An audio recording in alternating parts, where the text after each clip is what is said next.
Now, this Friday marks World Contraception Day, meant to raise awareness and reduce the number of unwanted pregnancies in the world, particularly for underage girls. It comes as some $9.7 million worth of birth control is stranded in a warehouse in Belgium amid the Trump administration's freeze on foreign aid. The contraceptive pills, intrauterine devices, and hormonal implants were intended mainly for low-income countries in sub-Saharan Africa. The U.S. State Department has said it plans to destroy the stockpile, despite NGOs offering to buy and distribute it, a move that has prompted protests like the one you see there. The stranded stockpile is an illustrative of a larger problem. The U.S. has long been one of the world's biggest donors to family planning, and the Trump administration's change in policy has left a huge gap. Well, for some analysis, we can bring in Dr. Hedia Belhadj, president of women's health NGO Groupe Tawhida Ben Cheikh. Good morning. Thank you so much for taking the time to speak with us. Good morning. I want to start, if you don't mind, with the issue of this stockpile. There were reports it was destroyed, but then Belgian authorities confirmed it is still there. I don't know if you know any more about it or if there's still a possibility that it might get distributed. I do not know about this specific issue. However, if you allow me, I would like to give a general overview of what's happening in terms of access to contraception. Absolutely. Please tell us. Yeah. Just a very quick historical review.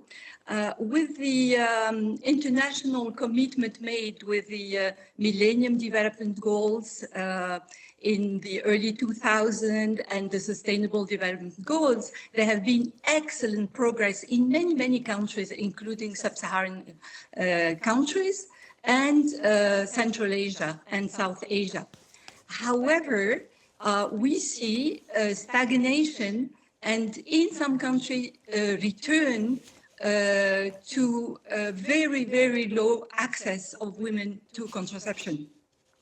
It is surprising to see that the number of women who have unmet need for contraception, which means the women who would like to delay or stop their pregnancies, is almost the same as 10, 15 years ago, which is right now about 270 million women and young people not having access to modern contraception. And can you tell us more about that stagnation and even that sort of return backwards? I mean, do we know why it's happening? Definitely. The history of access to sexual reproductive health and it's very closely connected, gender equality is seeing now very large disparities between countries and regions. Remember that, for example, the region where my country is located, which is the Arab Spring region, until 2010, we had a very high access to women had very high access to contraception. But there have been a decrease of almost 7 percentage points in terms of access between 2010 and 2018. First of all, the political context. Women's health is no longer a priority, as we know, because of the economic background, the political events in specific countries and regions, but also, and this is the more worrisome, there is an increase in anti-rights movements. These anti-rights movements, they fight against access to sexual reproductive health, which means access to modern contraception, to abortion, even in countries where abortion is legal, and they are trying to push back on all acquired rights in terms of gender equality, political, economic, social, etc.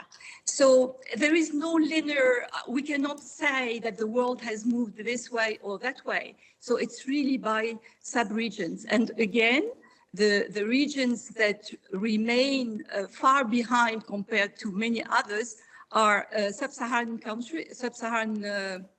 African countries, the center, at the exception of South Africa and South Asia, with, of course, Afghanistan, Pakistan, and some India.